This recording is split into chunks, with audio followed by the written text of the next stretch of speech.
పైథాన్‌లో if else కాన్సెప్ట్‌ని లవ్‌కి connect చేసి చూద్దామా? అయితే చూసేయండి.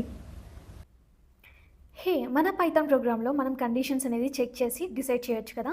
లవ్ ట్రూ అయితే సాంగ్ అనేది ప్లే చేయాలి. లవ్ ఫాల్స్ అయితే మూవ్ ఆన్ అవ్వాలి అనేసి ఇక్కడ ఒక కండిషన్ అయితే సెట్ చేసేసాను. ఇక్కడ చూస్తున్నారు కదా! లవ్ ఈక్వల్స్ టు ట్రూ అనేసి ఉంది. అంటే కండిషన్ సెట్ చేసింది. బేసికల్‌గా ఇది బూలియన్ వేరియబుల్ కాబట్టి ట్రూ ఆర్ ఫాల్స్ వాల్యూ ఉంటుంది. If love equal to true ఉంటే పైథాన్ చెక్ చేస్తుంది. లవ్ ట్రూవా లేదా అనేసి. ట్రూ అయితే ఇఫ్ బ్లాక్ అనేది ఇక్కడ ఎగ్జిక్యూట్ అవుతుందనమాట.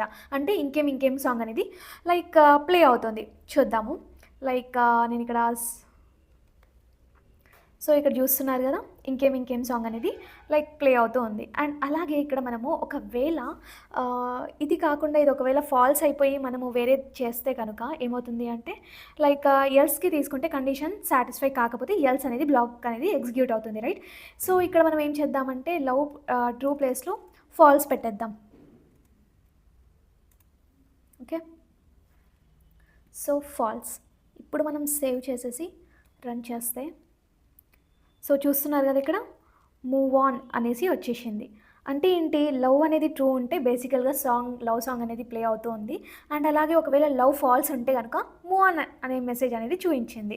So Python if else logic లైఫ్‌లో కూడా ఉంది. కండిషన్ సాటిస్ఫై అయితే హ్యాపీగా ఉంటుంది. కండిషన్ సాటిస్ఫై కాకపోతే కామ్‌గా మూవ్ ఆన్ అవ్వాలి. అంతే కదా! If else basic concept love సాంగ్‌తో ఈజీగా నేర్చుకోవచ్చు. నెక్స్ట్ టైం డిఫరెంట్ సాంగ్‌తో కూడా ట్రై చేసేద్దాం.